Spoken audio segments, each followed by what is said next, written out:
TNE Televisión y la productora Casting TV presentan el programa Agenda Pública, conversaciones de actualidad, con la conducción de los periodistas Fernando Quilaleo y Daisy Castillo. Un espacio para conocer la voz de importantes actores de la realidad nacional en un diálogo informativo, franco, directo y amistoso. Los domingos de 12 a 13 horas, Agenda Pública.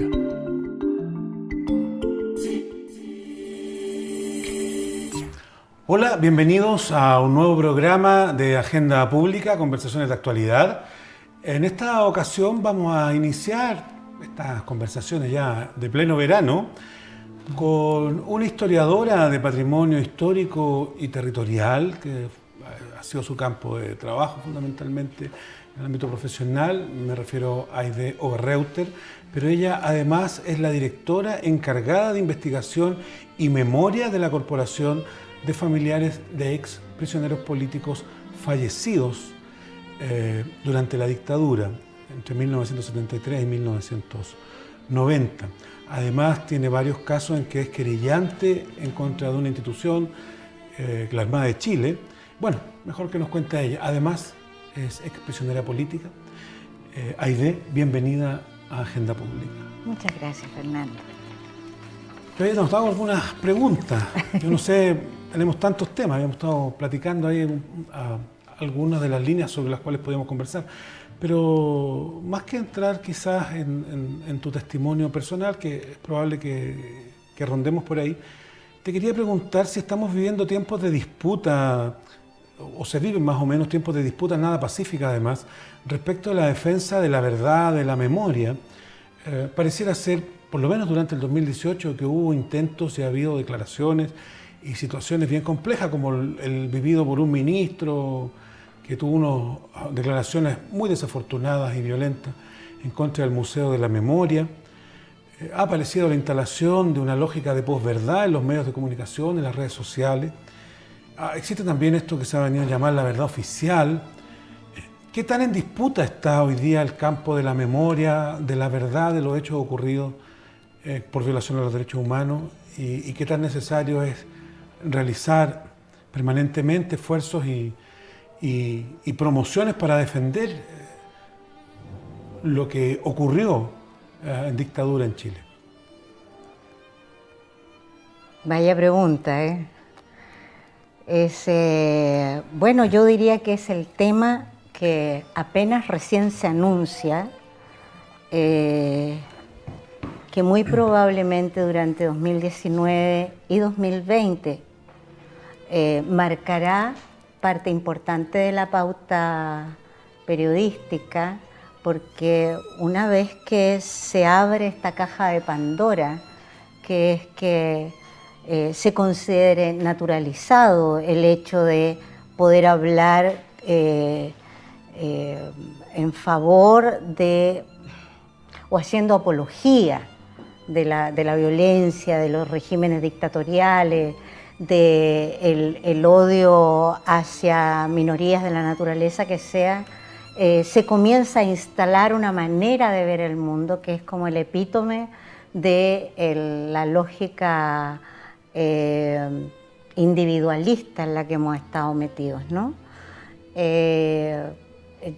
Yo diría que esto era algo que nos toma por sorpresa en cierto sentido, pero que en la práctica era completamente previsible. Era previsible que en algún momento estos monstruos que estaban allí como guardados encontraran espacio. Ahora, en lo personal, creo que eso no habría sido posible si no fuera porque se le creó el terreno fértil para que aquello ocurriera, digamos. Creo que toda la postdictadura estuvo marcada por una lógica del discurso de los empates, de que sufrieron estos, pero también sufrieron estos otros, de que las víctimas que se reconocen en el informe Rettig son de un lado y del otro, de que igual puede ser un exonerado político aquel que perdió su empleo como resultado de ser un dirigente sindical, que Onofre Jarpa, que lo perdió porque Pinochet lo echó de su cargo como ministro, ¿ya? Y están en el mismo listado y figuran como iguales.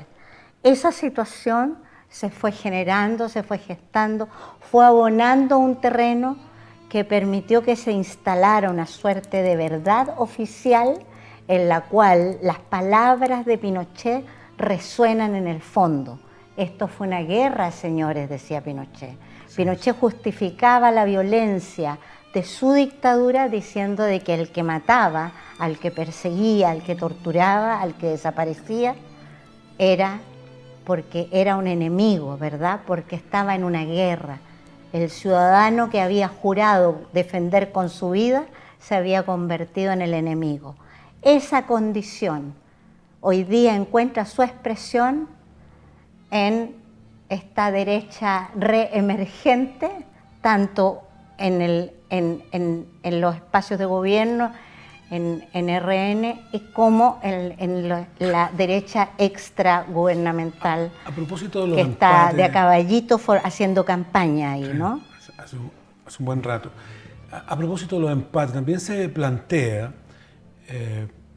así como surge quizás el negacionismo en algún momento de intentar en algunos sectores negar a las víctimas, ¿no? Negar los crímenes, también surge por otro lado la necesidad de castigar o proscribir ese negacionismo, y cuando se intenta, después de muchos años y de este resurgimiento, como tú planteas, por parte de algunas autoridades parlamentarias fundamentalmente, decir que se va a buscar una legislación que castigue a quien venga o que quiera negar los crímenes cometidos en la dictadura, ya sea de detenidos desaparecidos, ejecutados políticos, surgen voces que dicen, no, aquí hay que defender la libertad de expresión, porque yo prefiero conocer las ideas que tiene el otro, aunque tenga una idea así media descabellada, de tratar de desmentir que existieron miles de violaciones a los derechos humanos.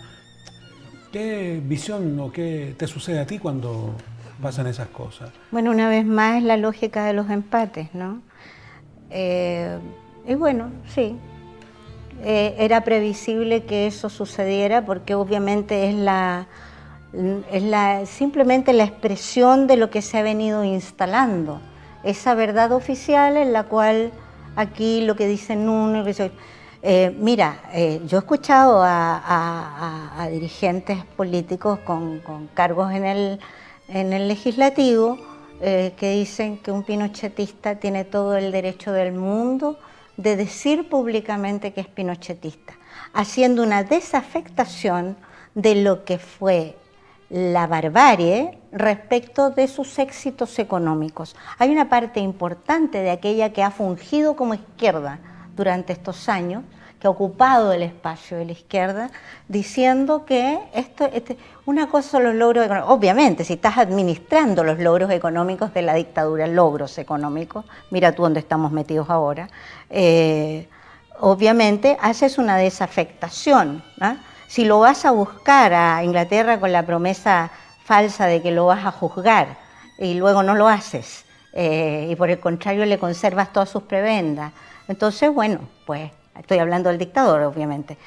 Entonces, has creado las condiciones para ello. Yo en esto, te digo sinceramente, responsabilizo total y absolutamente a los gobiernos postdictatoriales, porque en este tipo de materias, ahora poner los ojos en blanco, ahora, y no en el momento, el sentido de la oportunidad es importante en esto.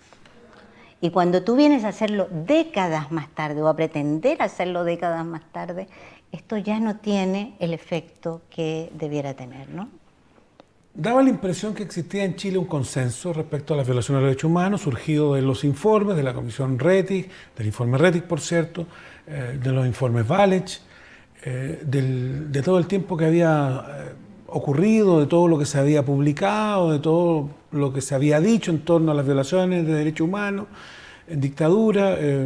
Algunos sectores, incluso de derecha, se habían desacoplado de la tradición de respaldo a la dictadura, hacían esta separación que tú haces, ¿no? Bueno, mira, nosotros apoyamos ciertas políticas públicas, pero obviamente estas violaciones de derechos humanos no las... Pero parece que hubiese un nuevo impulso, un nuevo flujo de ideas de defensa en un partido, en una comisión política, en un consejo nacional del partido RN. Una diputada se declara pinochetista y hay aplauso cerrado, ovación. ¿Lo vamos a tener mucho más presente en los próximos años? Yo creo que sí, es lo que dije en la primera pregunta que me hiciste. Yo creo que efectivamente aquí el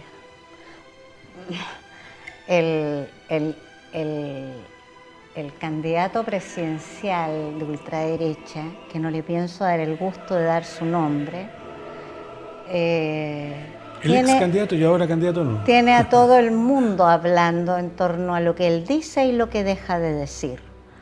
Y con ello ya tiene, ¿cuánto? Más del 10% de una supuesta encuesta de las tantas que se aplican. Y por supuesto, aquel clásico ciudadano contemporáneo con una lobotomía, funcionando sobre la base de la sobrevivencia del día a día, escucha y repite como papagayo, como zombie, lo que cree que son. Mientras, como decía Ernesto Águila en una columna muy interesante el fin de semana, decía, mientras la izquierda discute sobre el origen de las cosas, las causas, los otros están hablando sobre las soluciones. Obviamente, lo que sucede entonces es que el que está al otro lado, el escaso público que escucha, entiende que las soluciones están por el lado de la derecha. Cuando aparece alguien que encima le dice, no han llegado los tiempos mejores, yo sí los voy a traer, y yo soy directo y claro, y digo lo que digo y hago lo que digo, etcétera, etcétera, bueno, pues ahí tienes eso. Eso es lo que va a pasar, indefectiblemente. Y lo que por otro lado ves con pavor es que las filas de quienes debieran tener una propuesta programática, una capacidad política de proponer al frente, no la tiene. Estoy hablando de lo estrictamente contingente, digamos, ¿no? No estoy hablando respecto ni siquiera de la política de derechos humanos que jamás ha existido. Jamás ha existido una política de derechos humanos. Aquí lo que ha habido ha sido una sucesión de prácticas de carácter de marketing, en las cuales cada cierto tiempo se hacen operaciones, en las cuales con gran rimbombancia, sobre todo para el escenario internacional, para ser bien juzgado en los tribunales externos, en las Cortes Interamericanas, en las Naciones Unidas, toda clase de foros internacionales. Allí es donde se hacen desde Chile estas operaciones. Si no, dime tú, ¿cómo se explica la falta de sentido de la oportunidad? Que a los presos políticos, por ejemplo, se nos haya tenido con la pelota trancada respecto al tema de prisión política y tortura hasta el año 2003, en donde si no fuera por la presión de los propios sobrevivientes, jamás hubiéramos tenido una primera comisión de prisión política y tortura, la que se ha denominado Palech. Luego, después de eso, a pesar del discurso grandilocuente, de los clásicos ojos en blanco, de la lágrima que corre por la mejilla, etcétera, etcétera, lo que sucede en la práctica es que 50 años de silencio para los testimonios, no hay un órgano continuador que ponga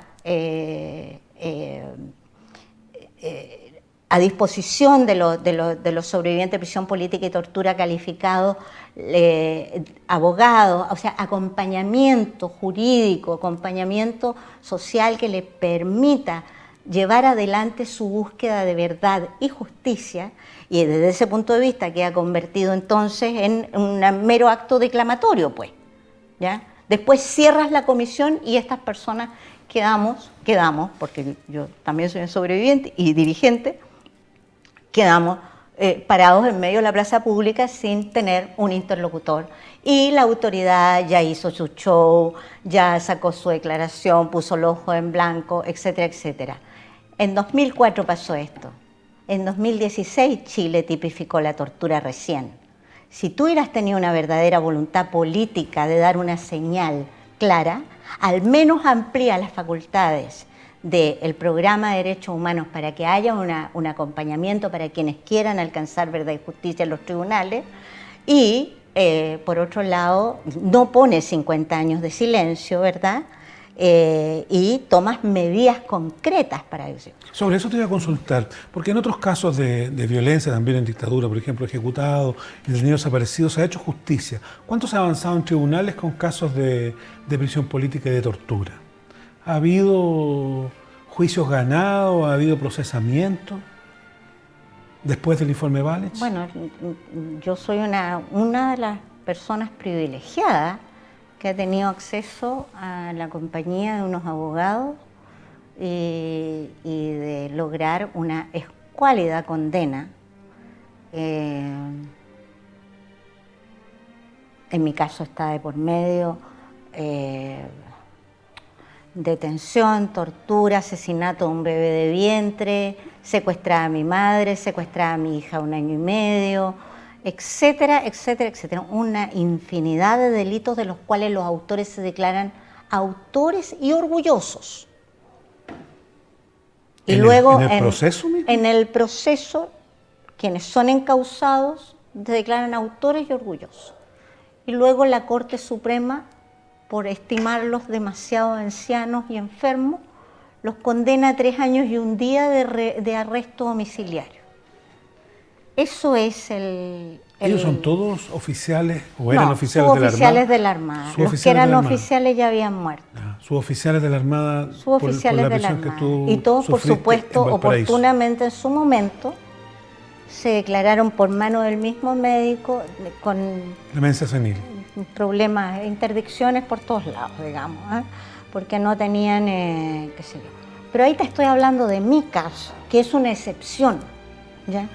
Lo que en la práctica cualquiera de los informes de derechos humanos de este año, del 2018, que son los que se han entregado en el último tiempo, te señalan con toda claridad que es menos del 1% del total de los calificados, o sea, 40.000 calificados aproximadamente, menos del 1% de los 40.000 calificados, y créeme, no son 40.000 los expresos políticos en Chile, menos del 1% son personas que han accedido a los tribunales a tener alguna posibilidad de un juicio, lo cual no te significa que en la práctica, como en mi caso, hayan podido efectivamente. ¿Cuál es la diferencia con detenidos desaparecidos y ejecutados políticos? La diferencia es que en el caso de la Comisión Rettig, que es la que atiende ese tema, ahí se crea el programa de derechos humanos. Y de asistencia jurídica. Y entonces el programa de derechos humanos es un acto del Estado que está destinado a acompañar social, jurídicamente, emocionalmente a las familias de los detenidos desaparecidos y ejecutados políticos.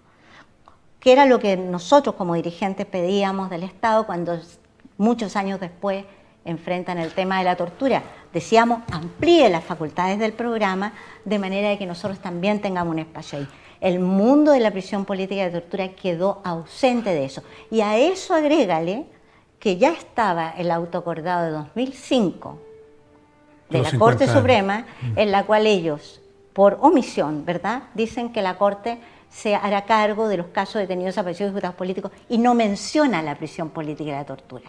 Y agrégale finalmente de corolario que existiendo una base de datos que pudo haberse puesto a disposición de los tribunales para que avanzaran rápidamente en la resolución de las causas de derechos humanos por prisión política y tortura, lo que hacen es también someter a esa base de datos al mismo secreto que nuestros testimonios. Las 2 preguntas entonces, después te voy a preguntar por dónde está esa base de datos, a lo mejor me la pueden contar, quién la tiene, dónde queda, porque es una base de datos supuestamente secreta por 50 años, cómo se guarda, cómo se administra. Pero a propósito de la posibilidad de hacer justicia, a diferencia, pienso, de los detenidos desaparecidos y ejecutados políticos que ya no viven, que fueron asesinados, son sus familiares los que llevan adelante los procesos de justicia. En el caso de las personas torturadas que sufrieron prisión política y que sobrevivieron, debieran ser ellos mismos los que tienen que ir a presentarse a tribunales, están vivos. Cuesta mucho ir a tribunales y decir y declarar y decir yo quiero declarar y quiero cariarme con ese señor, porque probablemente en algún momento te van a cariar y probablemente vas a tener que contar hechos dolorosos, trágicos, violentos que te sucedieron por mano de tus torturadores, que tu familia probablemente no sabe. Entonces hay que hacerlo público, es un doble dolor, es un doble... Retraumatización. Retraumatización. No conocía esa palabra, pero me parece que viene muy al callo. Así se llama. ¿Cuesta mucho tomar la decisión de ir a exponerse? Sí y no.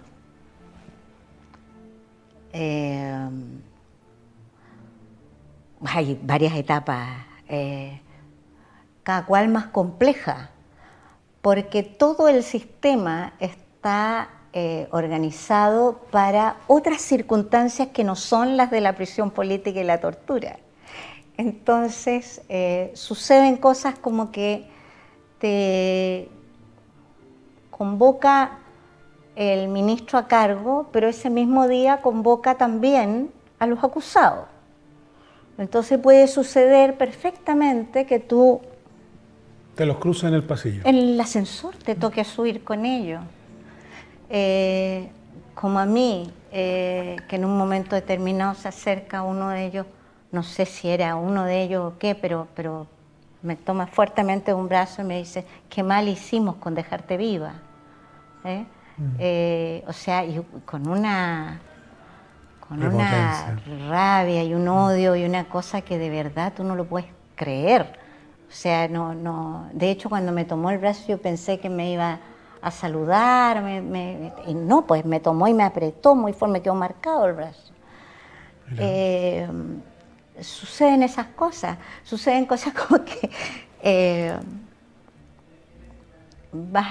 tienes que ir a ser examinado en el servicio médico legal 40 años después, ¿ya? Tienen que ver si tienes cicatrices o no tienes cicatrices, y te tiene que examinar un psicólogo, igual que si hubiera sido golpeado por alguien más, que te hubiera dado una paliza en la calle o como víctima de violencia intrafamiliar.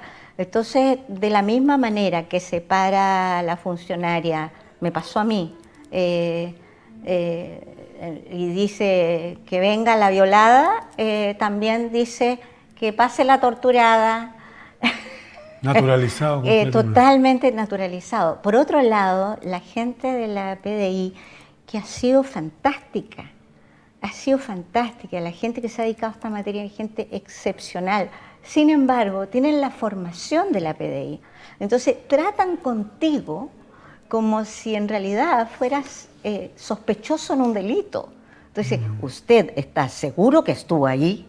¿Usted vio a alguien ahí? ¿Usted sabe? ¿Usted puede identificarlo? Hay un momento en el que un sobreviviente de prisión política y tortura más inestable, menos seguro de sí mismo, con un sistema de emociones más frágil, puede perfectamente dejar todo tirado, porque evidentemente la pregunta que tú me haces tiene de todo de ser difícil. Hay personas que han guardado silencio hasta la tumba.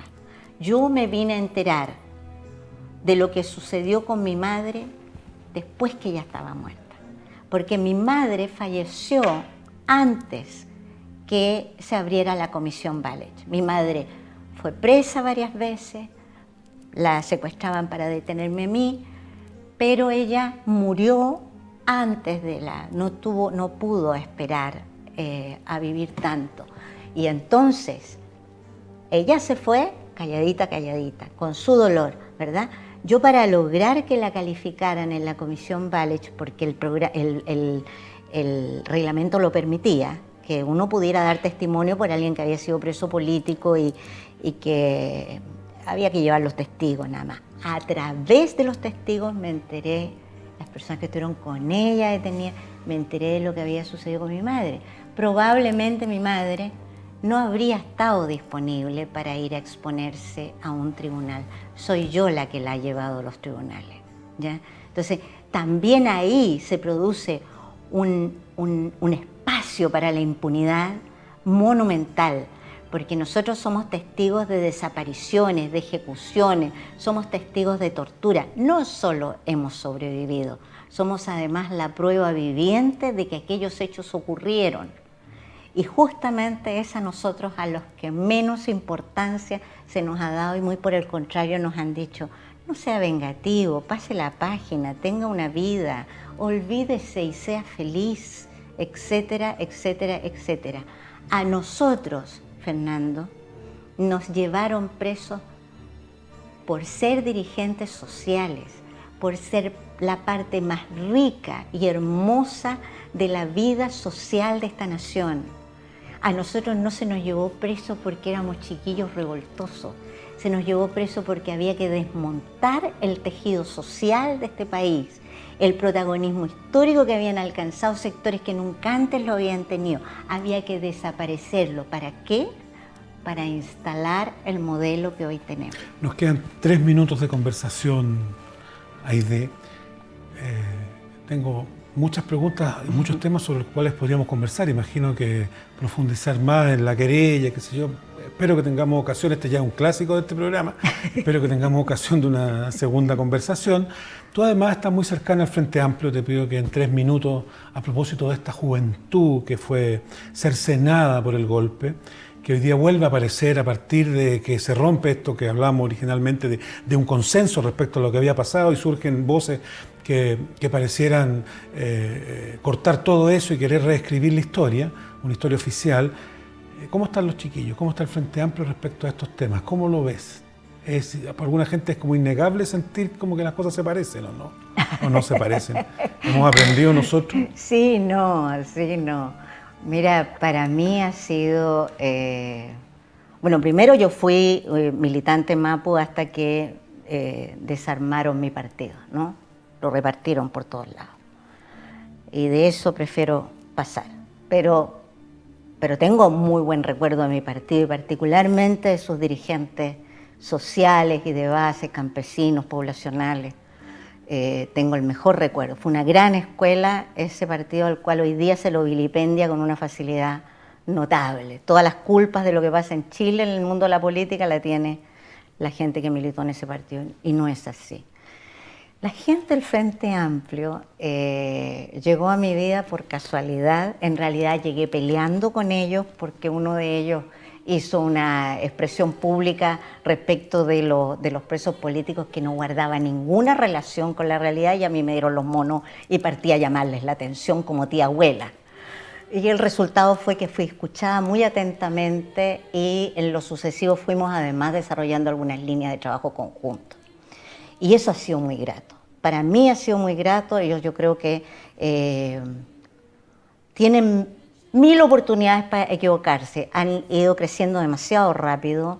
Existe la posibilidad de que cometan muchos errores, pero sin duda son los que en el futuro se van a hacer cargo de lo que ocurra con el destino de nuestro país. Y ahora son gente extraordinariamente dotada. Creo que ellos son el futuro, y lo mejor que yo puedo hacer es contribuir en el traspaso de experiencia hacia ellos. Aide Oberreuter, ex prisionera política, encargada de investigación y memoria, historiadora de territorio y patrimonio, así que te queremos agradecer que hayas estado con nosotros. Como te decía, ya es un clásico, esperamos tenerte nuevamente para conversar de otros temas muy interesantes a propósito de memoria y territorio. Muchas gracias, Fernando, encantada. Nos vamos a una pausa y regresamos con otra interesante entrevistada. No se vaya.